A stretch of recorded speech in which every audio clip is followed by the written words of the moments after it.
Hello, good day sa atin mga ka-reaper. So meron naman tayong home service. Andito yung Jigmatic Nano Power. So ayaw siya umikot.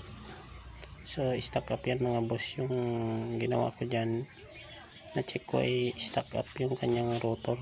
Ayaw umikot, matigas.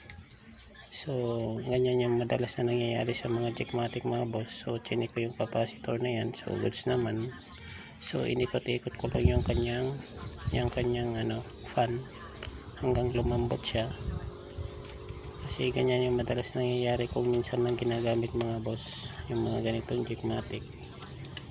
Kung kinakalawang yung kada kanto ng kanyang bearing, ganyan yung nangyayari, ganyan yung stock up.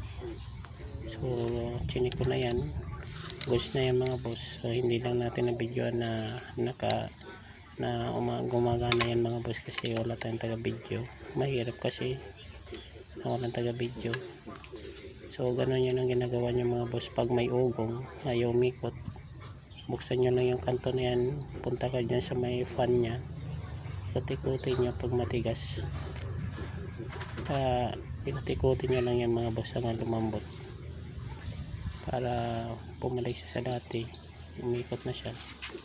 So ganun yung ginawa ko.